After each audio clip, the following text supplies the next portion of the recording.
James, if I start with you, Sure.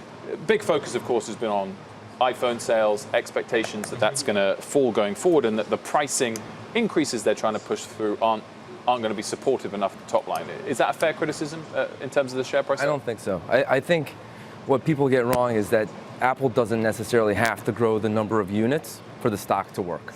I mean, this is what's happening is this is the end of the smartphone boom, right? The markets are saturated in terms of the iPhone, in terms of smartphone penetration.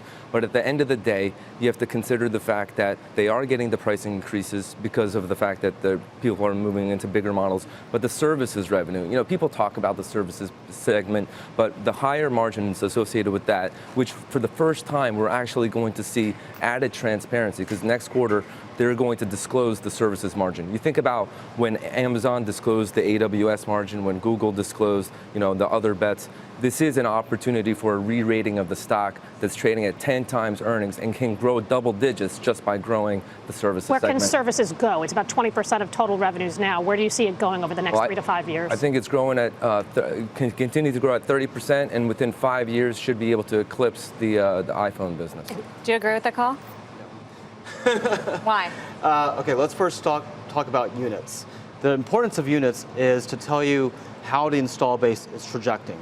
If the install base is growing, then you can believe that the services is a growing annuity. If it's declining, then all bets are off as far as what is the worth of that services business. So the withdrawal of the units guidance indicates that, well, at least units are going to be declining for this next year. Now the question becomes, is the install base going to be declining? Now, I personally don't think it's going to be declining, but certainly that's a risk. And when you hear about things like China is now influencing their consumers to not buy Apple phones, all of a sudden you could have a drastic reduction in that iPhone install base. So that's a significant negative that you got to take into account. But let's assume that that doesn't happen. Okay. Now the next question is the services. Why should that services continue to grow at 30% per year? What's the driver behind that so far? You're basically saying that the applications, number of applications, paid applications, by the way, is going to increase 30% per year, and or the new subscription services that are going to be rolled out are going to be adding that significant more in terms of revenue.